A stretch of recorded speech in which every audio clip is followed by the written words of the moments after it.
Bonjour à tous et bienvenue dans ce nouvel épisode de Vivez la Vendée. Aujourd'hui, on se trouve au château de Tiffauges avec le directeur. Bonjour Laurent. Bonjour Anaïs. Est-ce que vous pouvez nous expliquer les nouveautés pour cette année pour le marché de Noël de Tiffauges ?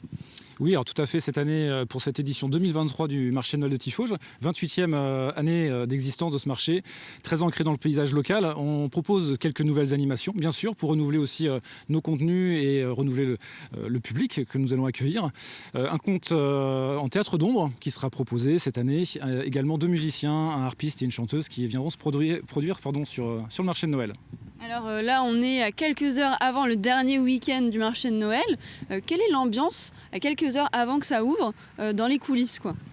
Alors on est encore sur quelques ajustements toujours, entre deux marchés de Noël. On a aussi besoin de réajuster quelques éléments de décor, quelques animations.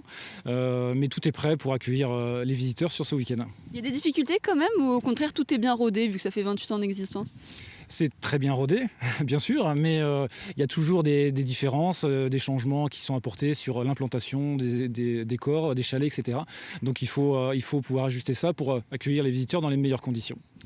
Alors là, on est avec Joël qui propose des créations florales dans un stand qui fonctionne plutôt bien au marché de Noël de Tiffauges. Est-ce que c'est bien ça, Joël ? C'est tout à fait ça, Naïs, exactement. On est sur le marché de Noël de Tiffauges. Ça fait bientôt 15 ans que je fais le marché de Noël de Tiffauges. Toujours avec le même plaisir, toujours le même enthousiasme, toujours prête à faire des nouveautés. Qu'est-ce que ça représente pour vous d'être là chaque année ? Et ben pour moi, quand j'arrive là, j'ouvre mes festivités de Noël, c'est-à-dire que hop, ça y est, on est parti et on est dans l'esprit Noël. On retrouve tout ce qu'on peut retrouver, le vin chaud, tout ça, et puis on propose pas mal de choses à nos clients. Il y a des échanges, tout le monde retrouve convivialité, son âme d'enfant, on discute. À tel point que vous avez des paillettes sur le nez.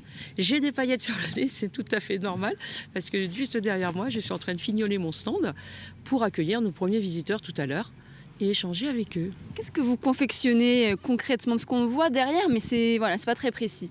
Alors, qu'est-ce que je confectionne ? Je fais des lanternes pour poser sur les tables, accrocher aux portes, poser aux fenêtres avec des petites lumières lumineuses. C'est un fait qu'à cette heure-là, on ne voit pas beaucoup les lumières, mais le soir, on est tout éliminé. Des étoiles, parce qu'on dit bien que Tiffauges au plus près des étoiles.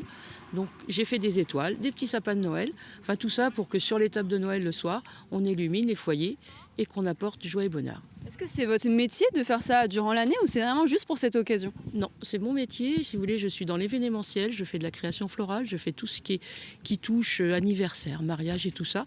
Toujours chez mon client, je me déplace, on choisit ensemble et puis on monte les événements ensemble. On est dans l'ambiance festive. Alors, on est baptisé. Voilà. Par la Sainte Joël. Merci, j'ai plein de paillettes sur moi. On est deux, comme ça. Voilà. Alors vous vendez de la laine d'alpaga, c'est ça ? Oui, alpaga et chèvre angora. En fait, on est éleveur à Torfou depuis 2018. On a un troupeau de chèvres angora qui produisent de la laine mohair, où les teintures sont faites à Malièvre, sur les bords de Sèvres, et un troupeau d'alpaga, à peu près une quarantaine, où on valorise leur laine. Qu'est-ce que ça représente pour vous de participer à ce marché de Noël-là précisément ? Nous, c'est vraiment le marché local. En fait, on a à cœur de faire de la vente en vente directe autour de la ferme. Donc là, au marché de Noël, on ne peut pas être plus local. On est vraiment tout près. On est à 8 km à vol d'oiseau de la ferme. Donc pour nous, c'est très important.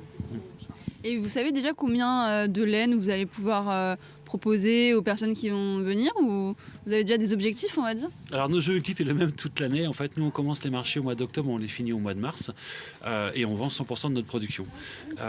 L'objectif c'est vraiment ça en fait, c'est pas d'avoir de stock, c'est vraiment de proposer à notre clientèle la production de l'année.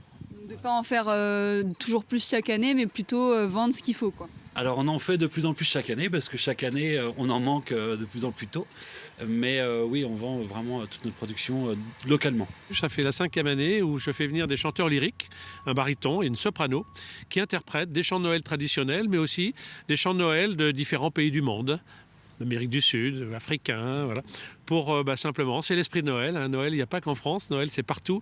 Mais on chante surtout des beaux chants de Noël que les gens aiment beaucoup entendre, comme le Minuit chrétien par exemple. Bon, le Minuit chrétien chanté par des voix lyriques, ça, voilà, on a un peu la chair de poule quand on les écoute. Ça rappelle l'enfance, ça rappelle les messes de minuit.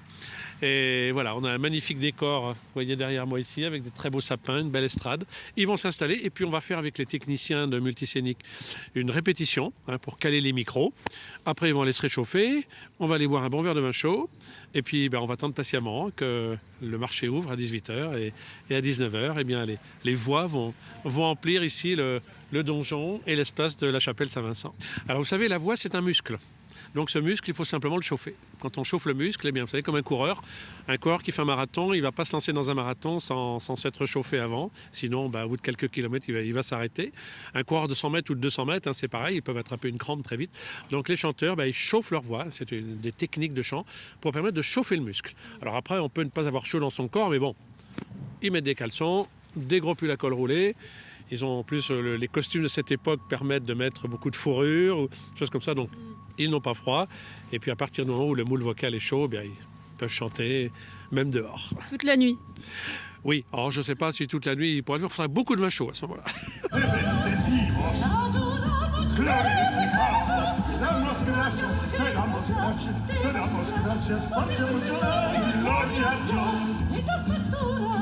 Ça me semble bien, on va voir justement dans le... Sur l'espagnol. C'est comme ils sont orchestrés un peu différemment. Ouais. Alors c'est Les conditions de travail, est-ce qu'elles sont optimales là? Parce qu'il fait quand même 0 degré pour vous, c'est compliqué. Là, on est trop bien. D'abord, on est accueillis, on a un petit chalet pour se réchauffer avec le chauffage. On a les costumes du Titanic, donc on est insubmersible. On a les costumes des premières classes du Titanic. Donc on peut mettre autant de couches d'épaisseur de damar en dessous qu'on veut. Et puis il y a le public qui nous réchauffe aussi. Donc quand on est sur scène, ça va. Il y a le spectacle, la vue est magnifique. Donc on est dans nos costumes, on résiste. Et puis après, on va vite se mettre au chaud, on se remet à température et puis on recommence. La naissance du libérateur universel, qui plein de reconnaissance chante ton cœur éternel.